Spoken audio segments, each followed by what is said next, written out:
Hello children, how are you? And आपके preparations, exam के preparations कैसे चल रहे हैं? आपको कहाँ डिफ़िकल्टी जा रही है?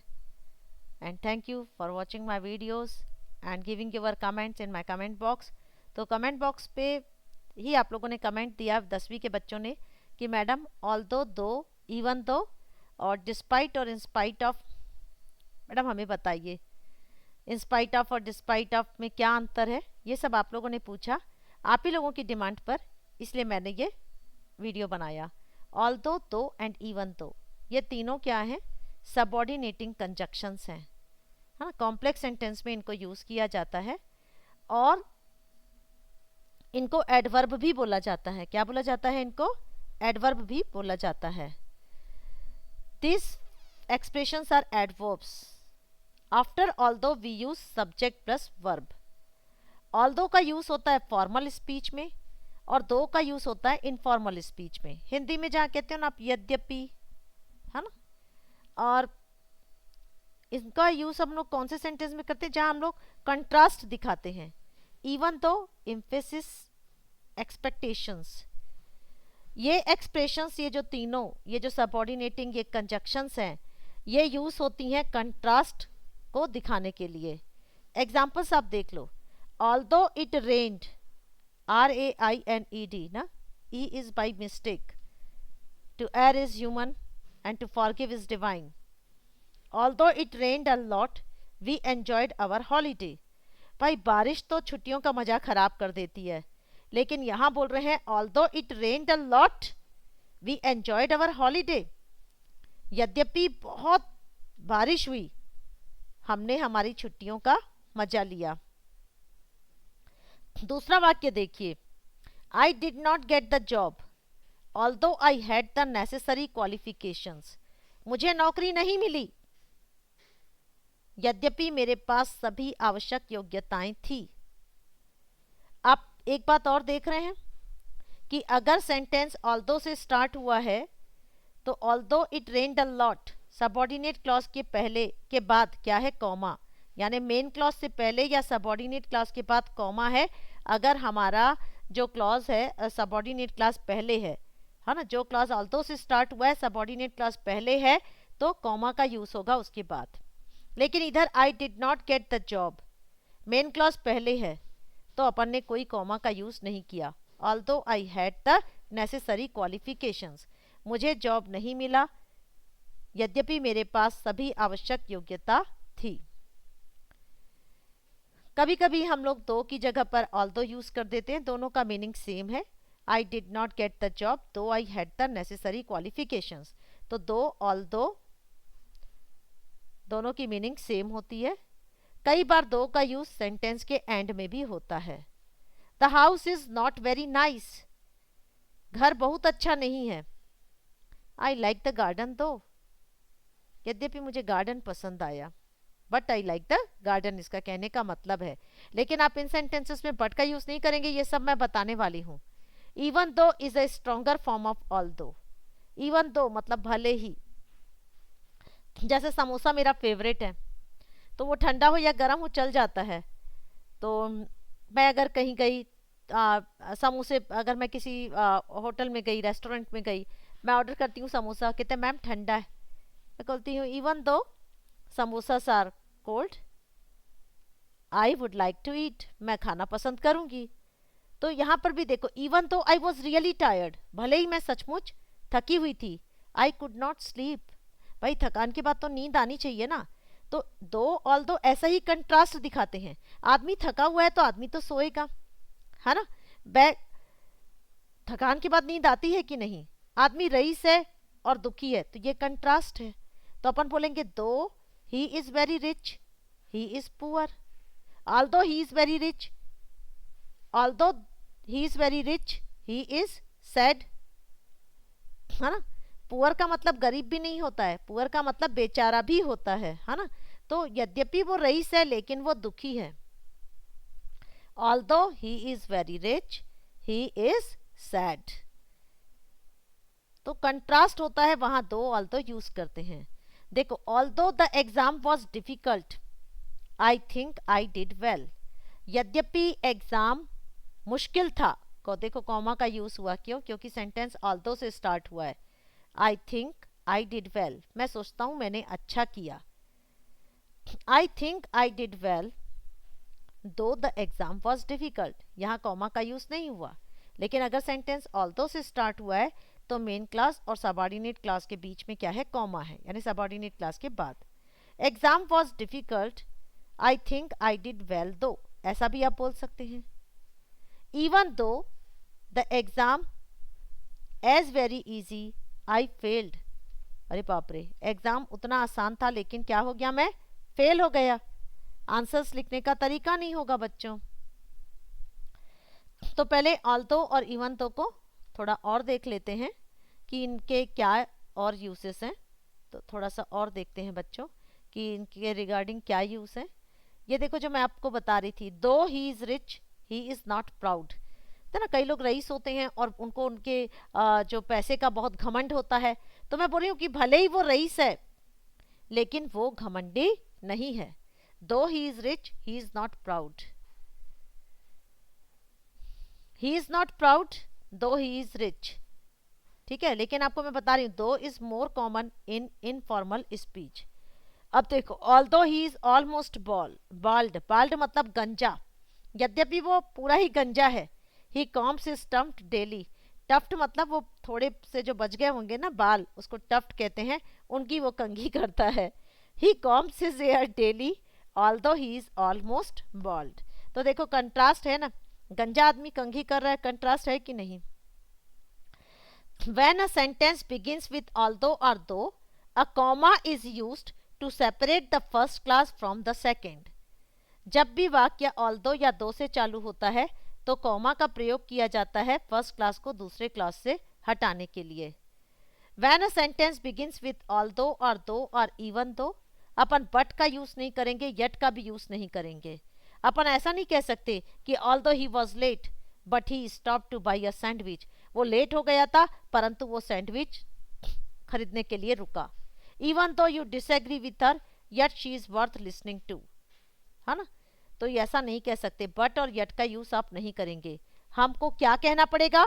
Although he was late he stopped to buy a sandwich, but का यूज नहीं करना, यट का यूज नहीं करना। Even though you disagree with her she is worth listening to. Although और दो कभी भी नाउन ग्रुप के आगे यूज नहीं कर सकते। जैसे अपन नहीं कह सकते although his hard work he failed his exam. Although और दो के बाद हमेशा सब्जेक्ट क्लॉज आता है एक। अब इनको कैसे कहेंगे? तो अब हम आते हैं इन spite of and despite of. कहते हैं क्या अंतर है मैडम इन स्पाइट ऑफ और डिस्पाइट ऑफ में? ये दोनों क्या है? प्रिपोजिशंस हैं, है ना, प्रिपोजिशनल फ्रेज, प्रिपोजिशन। तो मैं ये कहूंगी कि इन स्पाइट ऑफ में 3 वर्ड की प्रिपोजिशन है और डिस्पाइट 1 वर्ड की, है ना। थोड़ा फनी है कि नहीं ये आंसर? तो बच्चों ये दोनों आइडेंटिकली सेम है, आप दोनों का फ्रीली यूज कर सकते हो इंटरचेंजेबली। जहाँ इन स्पाइट ऑफ यूज होता है वहाँ डिस्पाइट भी। अंतर बस इतना है कि डिस्पाइट के बाद ऑफ नहीं लगाते हैं, ठीक है। तो आप देखो कैसे, इन spite of his hard work, ये क्या है? हिज हार्ड वर्क क्या है? नाउन है ना, ये क्लॉज नहीं है। आल्दो और दो के बाद क्लॉज आता है, लेकिन इन स्पाइट ऑफ और डिस्पाइट के बाद क्लॉज नहीं आता, एक नाउन आता है, जीरंड आता है ना। इन spite of his hard work he failed his exam. और आपको पता है ना कि इन स्पाइट ऑफ का मतलब क्या होता है? के बावजूद, के उपरांत, ठीक है।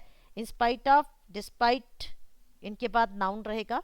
Despite his hard work he failed his exam, देखो डिस्पाइट के बाद ऑफ नहीं आया। लेकिन अगर मैं इन दोनों की जगह इन स्पाइट ऑफ, डिस्पाइट, ये दोनों सिंपल सेंटेंस है, लेकिन अगर मेरे को इनको कॉम्प्लेक्स सेंटेंस में बदलना है तो although he had worked hard he failed his exam. He had worked hard ये एक क्लॉज है ना। तो इन स्पाइट ऑफ और डिस्पाइट के बाद नाउन आ सकता है। इन स्पाइट ऑफ, डिस्पाइट के बाद बीइंग प्लस ऑब्जेक्ट आ सकता है। इन स्पाइट ऑफ, डिस्पाइट के बाद हैविंग प्लस ऑब्जेक्ट आ सकता है, ठीक है।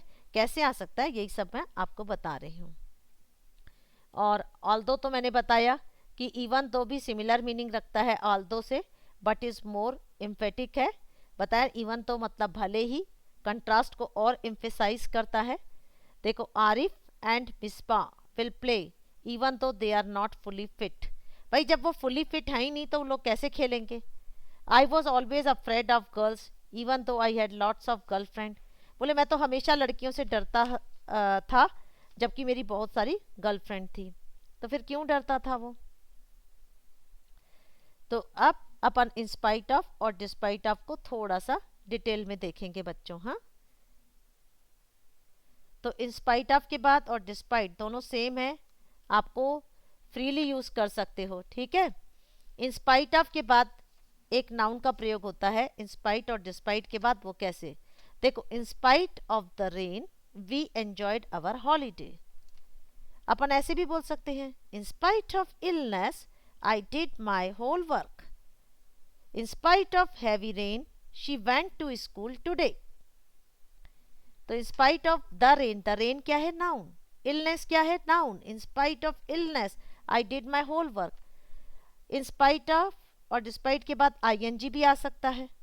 जैसे मैंने बोला in spite of I did not get the job in spite of having the necessary qualifications. I did not get the job despite having the necessary qualifications. In spite of और despite दोनों को एक दूसरे की जगह आप यूज कर सकते हैं।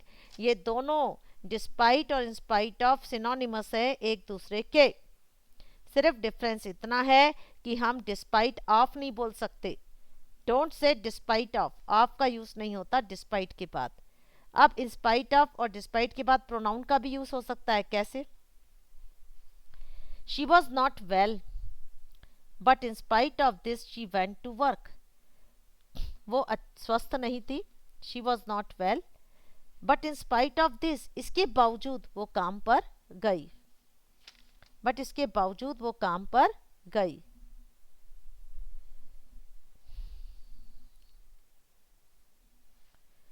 अपन डिस्पाइट को भी इससे बोल सकते हैं she was not well but despite this she went to work.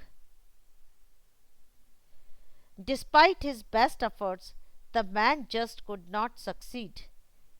अपने बेस्ट एफर्ट्स के बाद भी आदमी सक्सीड नहीं हो सका। In spite of his best efforts the man just could not succeed. देखो जहाँ डिस्पाइट यूज हुआ था वहीं पर मैंने इन स्पाइट ऑफ का यूज किया। डेस्पाइट बीइंग ऑन टाइम, आपको पता है कि बीइंग के बाद भी अपन बीइंग से पहले भी बोल सकते हैं। जैसे कैसे आप बोलोगे in spite of being ill she went to school. In spite of being rich he is not happy. और इनको ऑल्दो से बोलेंगे तो although he is rich he is not happy.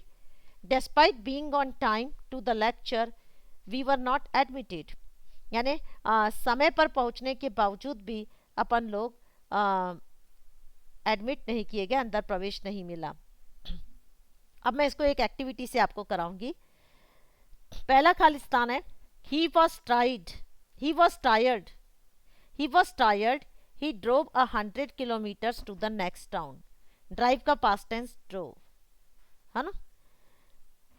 He was tired he drove 100 kilometres to the next town. Although he was tired, वो इतना थका हुआ था उसके बावजूद भी उसने क्या लगाया, अगले टाउन में 100 किलोमीटर तक के उसने क्या की, ड्राइविंग की। थके होने के, यद्यपि वो थका हुआ था तो भी उसने क्या की, अगले शहर के लिए 100 किलोमीटर तक की ड्राइविंग की, वो ड्राइव करके गया। ही एंजॉयड हिज जॉब। लो सैलरी एक क्लॉज नहीं है, एक नाउन है। तो आप यहाँ पर डिस्पाइट या इंस्पाइट ऑफ लिखेंगे क्योंकि लिखा है द लो सैलरी। और ही वॉज टायर्ड क्लॉज था, इसलिए यहाँ पर आप इंस्पाइट ऑफ या डिस्पाइट नहीं कर सकते थे। ही वॉज टायर्ड एक क्लॉज है तो क्लॉज के पहले ऑल्दो या दो आएगा।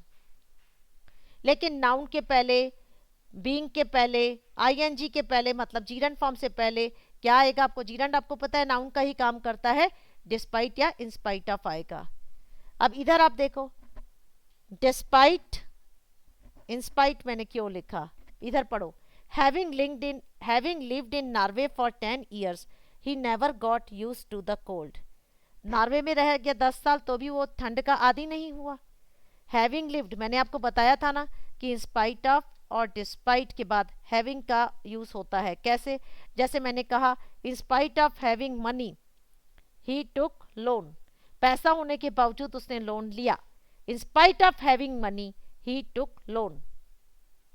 इन spite of having car she goes to school by bus, car होने के बावजूद बस से स्कूल जाती है, in spite of having car. तो यहां पर भी हैविंग आ गया। अब यहां देखो फोर्थ में, they said construction was complete, they said construction was complete, ये क्लॉज है। तो यहाँ इंस्पाइट ऑफ और डिस्पाइट का यूज नहीं हो सकता, ऑल्दो या तो लिखेंगे। तो although they said construction was complete, there were builders working on the hotel when we arrived. वो लोग बोल रहे थे कि कंस्ट्रक्शन कंप्लीट हो गया है भले यद्यपि, पर वहां पर बिल्डर्स वर्क कर रहे थे जब हम लोग पहुंचे। द फैक्ट, द फैक्ट क्या है? एक नाउन है, तो इसके पहले या तो डिस्पाइट आएगा इंस्पाइट आएगा। The fact that she had no money she bought the car anyway, ये फैक्ट ही उसके पास पैसा नहीं था, उसने कार खरीद ली, तो despite in spite of the fact.